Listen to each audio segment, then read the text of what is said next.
Pues bienvenidos todos al webinar En ventas no hay medalla de plata. Su servidor Marco Antonio Cabrera, socio consultor de venta competitiva, les damos la bienvenida. ¿Qué vamos a platicar el día de hoy? Vamos a conversar principalmente respecto a las razones por las cuales los vendedores pierden más ventas de las que ganan.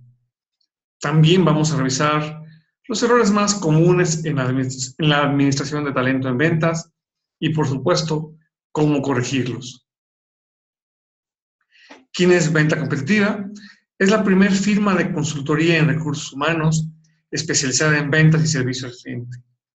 Nuestra especialidad nos ha diferenciado desde el año 2008, generando satisfacción en nuestros clientes.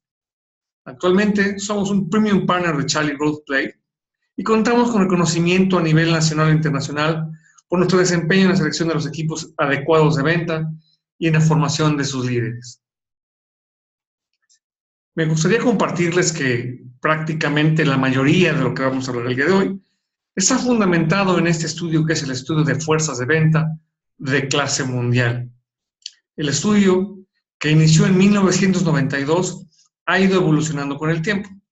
Durante este tiempo, lo que se ha buscado principalmente es identificar las mejores prácticas de las fuerzas de venta, pero desde la perspectiva de los clientes. Durante este tiempo, el estudio ha recolectado datos de más de 80,000 tomadores de decisión, que son los clientes de más de 7,300 fuerzas de venta del mundo, con la intención de obtener una comprensión de lo que se requiere para tener una fuerza de ventas de clase mundial. El estudio es único en su clase por dos razones. Primero, porque estadísticamente hablando es una muestra muy poderosa y además porque la orientación hacia el cliente lo hace completamente diferente a cualquier estudio similar. Y bueno, entramos en materia y hablábamos de que en ventas no hay medalla de plata. Dice por ahí un dicho que lo importante no es ganar, sino competir. Bueno, ¿qué les parece si hablamos un poquito del ambiente en ventas? ¿Y no será que lo que está sucediendo, entre muchas otras cosas, es que hay demasiados cambios? No, lo que estamos encontrando con mayor frecuencia cada vez es que hay en el mercado tecnologías cada vez más sofisticadas, no únicamente en los productos, sino incluso los buscadores de compra y algunas otras tecnologías, las aplicaciones móviles, que están afectando la forma en que los clientes están comprando. Ni hablar, la competencia cada vez es mayor y cada vez hay diferentes circunstancias que hacen que el mercado sea complicado. Y esto me gustaría preguntarles si ustedes distinguen en sus organizaciones alguno de estos fenómenos. Me voy a tomar un minuto y les voy a pedir si vía su chat nos hacen favor de contestarnos si ustedes, insisto, distinguen estos fenómenos.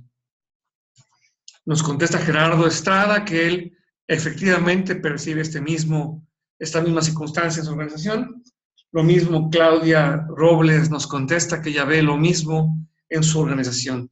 Bueno, efectivamente, y bueno, seguramente por eso nuestros vendedores normalmente se ven frustrados y se tienen que conformar con la medalla de plata, quizá porque encuentran demasiada competencia o el argumento precio se está presentando demasiado común, o simplemente ellos no son capaces de crear valor ni de diferenciarse.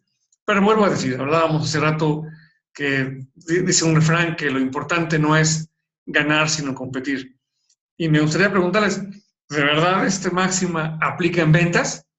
Y claramente así no es, ¿verdad? Justo ayer estaba yo escuchando de la selección de Honduras, que después de haber sido goleada por la selección de Brasil, aún iba a tener la oportunidad de competir por la medalla de bronce. Pero en ventas o tienes el pedido o simplemente no lo obtienes. Y vamos a ver algunos números que CSO Insight nos comparte y nos habla de datos interesantes. Nos habla de que el 44% de los vendedores requieren de dar descuentos para poder cerrar ventas. El 45% de ellos no entiende el proceso de compra de los clientes. Más de la mitad no explora oportunidades para aumentar las ventas. También, más de la mitad no cubren su cuota, pero principalmente lo que nos compete el día de hoy es que los ejecutivos de venta solo ganan menos de la mitad de las oportunidades en que participan. Bueno, están muy parecidos a la delegación mexicana en Río 2016. La verdad es que son situaciones claramente preocupantes, ¿verdad?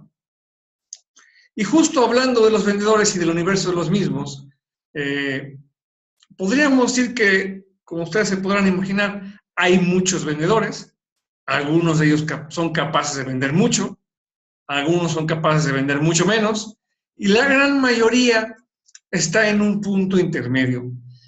Déjenme ver si puedo hacer una ampliación. ¿A qué nos referimos con esto y cómo luce esto en la vida normal? Lo que básicamente significa es que el 20% de los vendedores de alto desempeño vende el 52% del total de las ventas.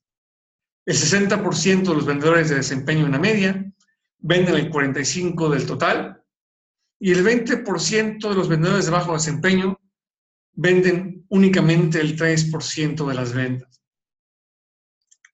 Seguramente por estas diferencias tan significativas, lo que muchos nos proponen es estudia las técnicas de las personas de arriba de la media y entrena al resto con esas técnicas.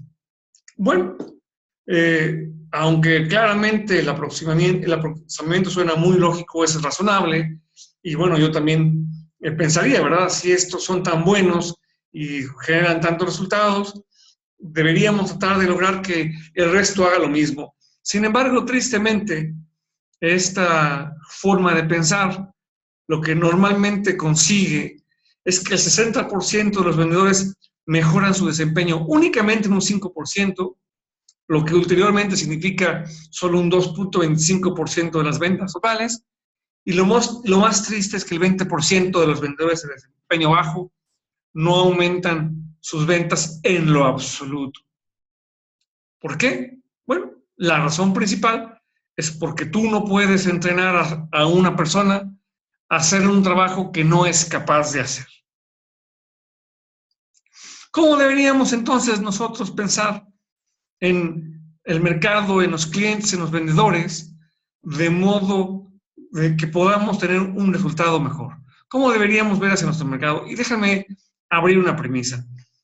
Imaginen ustedes que esas líneas punteadas que ven en estos cuadrantes son el ciclo de vida del producto. Bueno, como ustedes podrán imaginar, estos productos son comprados por personas diferentes, son personas con requerimientos diferentes a la hora de comprarlos. Porque, por ejemplo, aquellas personas que compran productos nuevos, productos de recién lanzamiento al mercado, que eso puede ir de ejemplos. Imagínense cuando salieron al mercado los celulares, cuando salieron al mercado las computadoras, medicinas que salen al mercado por primera vez y que prometen curar enfermedades que no habían sido capaces de ser curadas en el pasado. Bueno, las personas que toman decisión sobre ese tipo de compras son personas o bien gente muy técnica o gente muy intuitiva. Conforme los productos van madurando y ya no son per se una novedad, pero aún no son productos completamente maduros, los compradores que compran estos sistemas son usuarios finales, pero que normalmente no tienen experiencia manejando este tipo de soluciones. Imagínense, un cliente nuestro vende unos robots que se usan para automatizar farmacias. Y como ustedes podrán imaginar, las personas que compran estos robots normalmente nunca antes habían comprado un robot así. Así que son compradores que no habían tenido la oportunidad de probarlos en el pasado. Por otro lado, también ya existen compradores de sistemas establecidos. Otro ejemplo que viene a mi mente, tenemos un cliente que vende empaque flexible.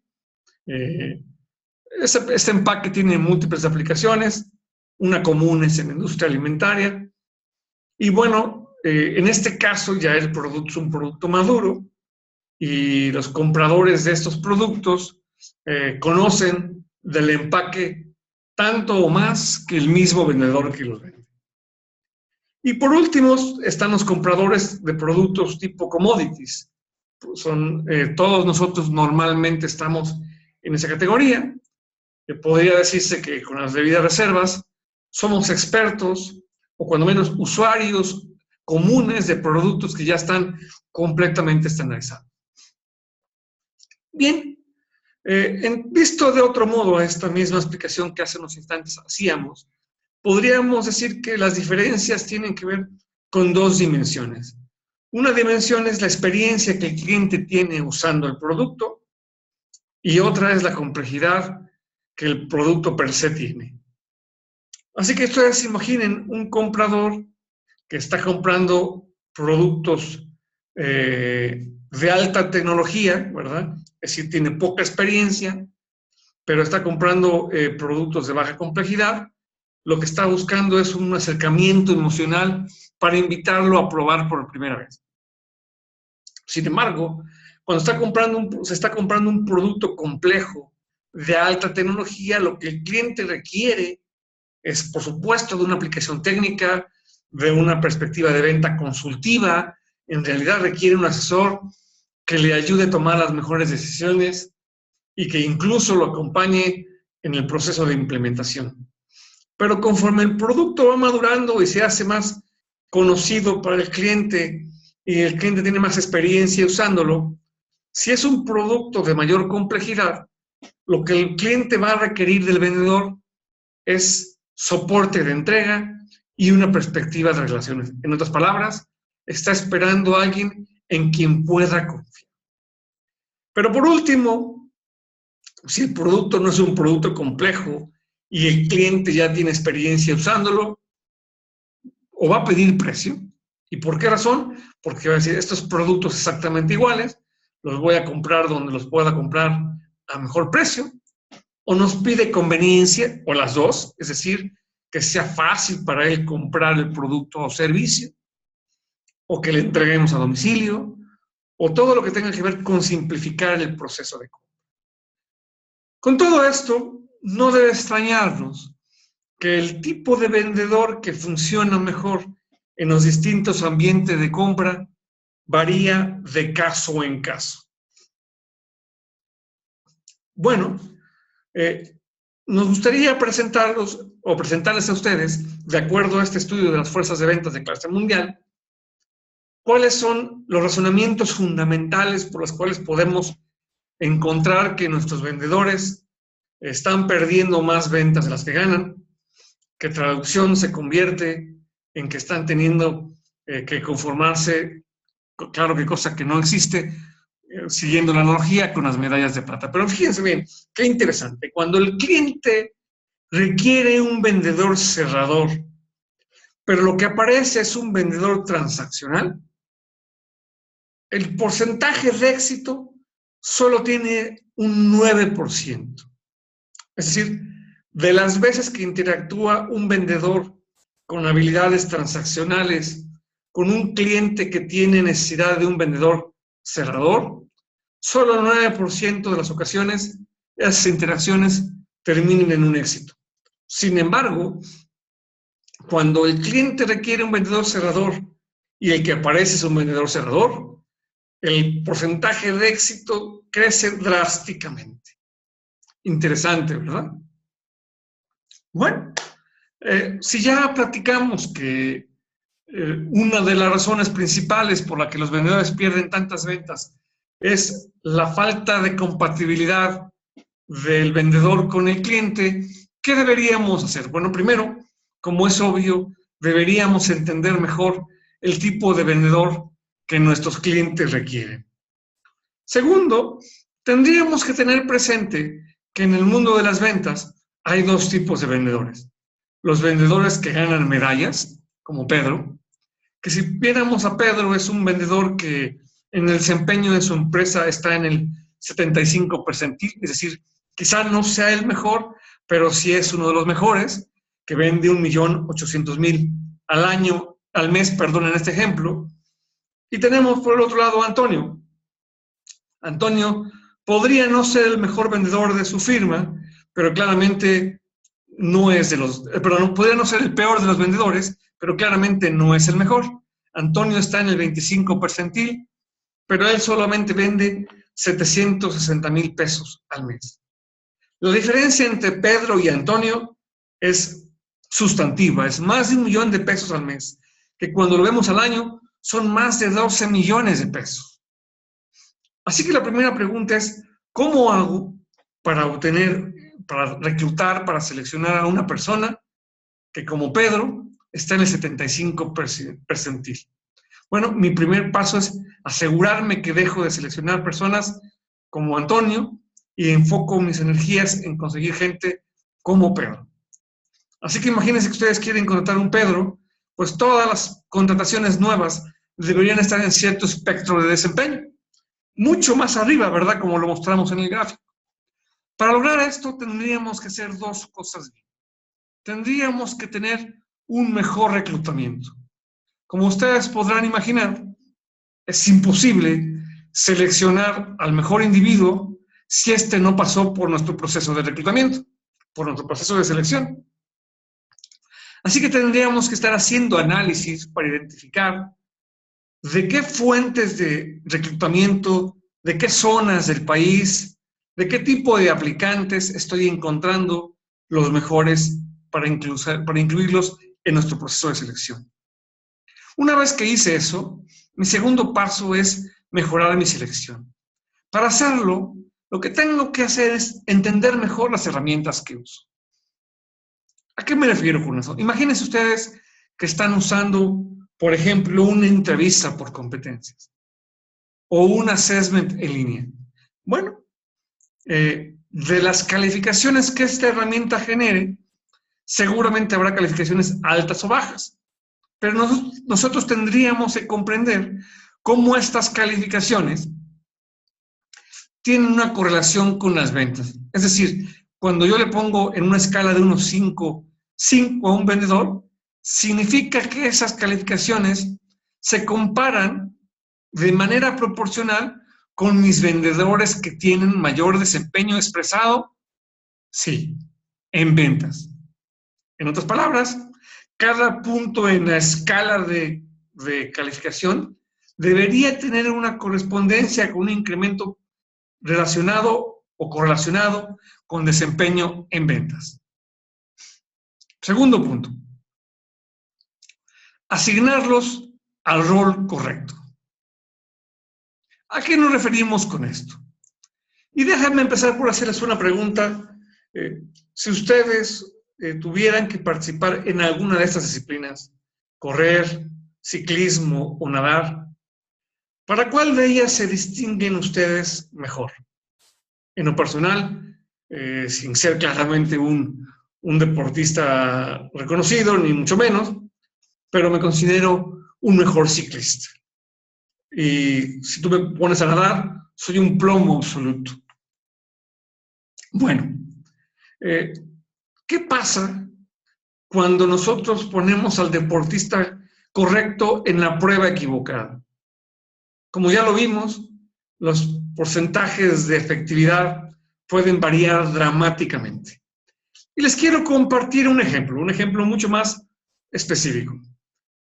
Y miren los números que les vamos a compartir. De una base de datos de 500,000 de profesionales de venta, de aquellos que se encuentran en el 20% de alto desempeño como administradores de cuenta, imagínense en el ejercicio de la analogía, que son corredores. Si nosotros los asignáramos a un rol distinto, por ejemplo, los pusiéramos a nadar, o en un lenguaje de ventas, los convirtiéramos en desarrolladores de nuevos negocios, solo el 20% estaría en el 20% en la media de desempeño.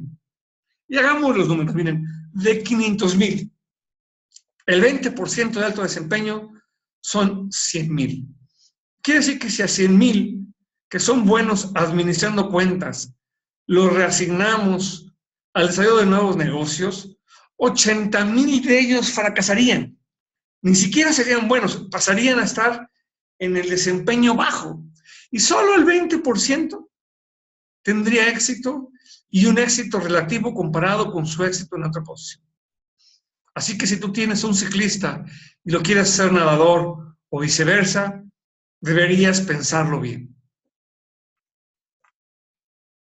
Por ello, nosotros reconocemos 14 posiciones diferentes de venta.